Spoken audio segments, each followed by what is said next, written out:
Hey, Cameron here on the Sea Butters channel. Today we're taking a look at an awesome little device with caveats.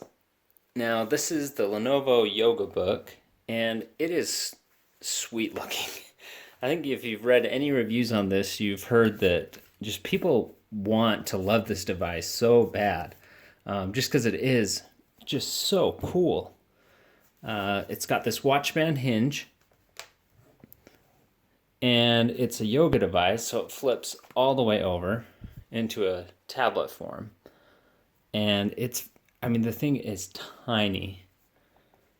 Let's take a look and I'll show you what it looks like next to some other tablets. Now the Surface Book is a beast of a tablet if you're using it as a tablet, 13.5 inches. But still, if you compare the two side by side, this thing is tiny. 1.6 or 1.5 pounds on the YogaBook. But the funny thing, if you flip the Surface Book upside down and fold this flat, first look at how skinny that is compared to it. Tiny. In fact, you can it just sits on top of it as if it were nothing. And even if you take something like a real tablet, so a Samsung Galaxy tablet, it's basically the same size, same thickness as well, despite the fact that this folds in half. So, this thing feels amazing. It feels like the future. And it looks like the future. You got this sweet looking backlit, it's a capacitive keyboard, which is part of the problem with this device. It tries to do a lot of things, and it does do some things well, but nothing really well. It's not the optimal device for anything. As far as a tablet goes, yes, it works quite well. It actually flips around and closes shut. Like when this thing is shut, it's shut. It's not flipping open like some other two-in-one devices I've seen. This kind of feels like a tablet other than the watch band hinge on the side, but it really feels like a tablet, and the usage is like a tablet. So if you are looking for a tablet, it does okay, but you can find Windows tablets cheaper than about $500 that do the job probably a little bit better. So it's good as a tablet. As a notebook, you're only looking at a Cherry Trail Atom on here, which is not super high powered. It will get the job done. Basic text editing, it does okay. But when you have a laptop, you want to be able to type. I don't know. And I can type okay on it. Like, hello, my name is Cameron. And that zero errors, just kind of punching it out while I'm narrating and filming this. So it does okay. It's not something I'd want to sit and write a report or papers or even a long email message. Sure, it can do it. And yeah, it can do it in a really small form factor, but that's just another usage case scenario where it can do it, but it's just not optimal for doing it. So let's move to a third usage case, and that is, we're in the right program for this right now, OneNote.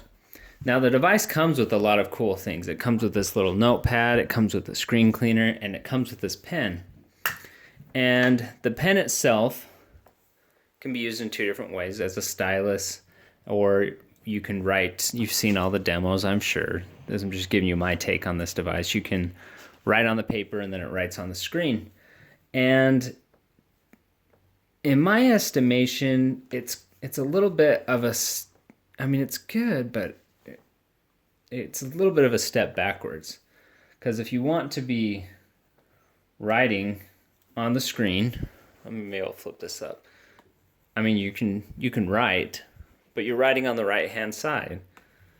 And that's fine. A lot of people have used Wacom's that way for a long time, but if you've been involved in the tablet PC crowd for too long, you know that the ability to write on the screen and have the pen ink look, the digital electronic ink look like it's flowing off the edge of the pen, to be something super important. But look at this. You can write on this side of the device, but not on this side of the device. So, I mean, you have a compromise again.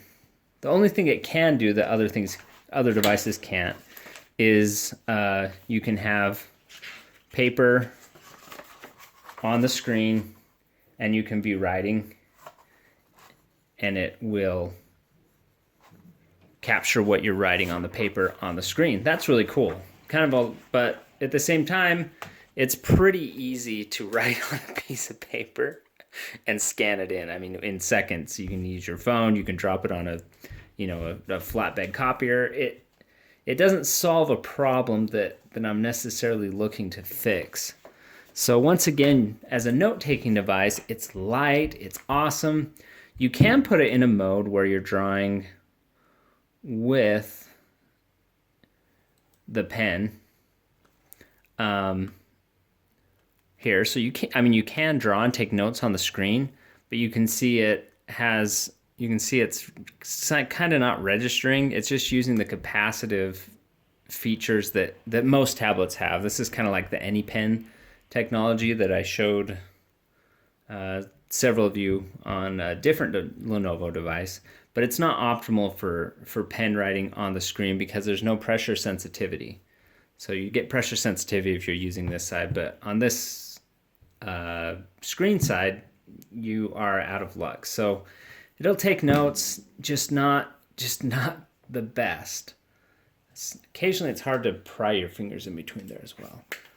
So in general, man, and I've never seen a device like this where so many reviews have come in and people want to love this device, but it's, in these 3 different usage scenarios that we've talked about, it does okay in all of them, but it doesn't master any of them, and it's just a little bit off in each of the usage scenarios: writing, tablet usage, and notebook usage.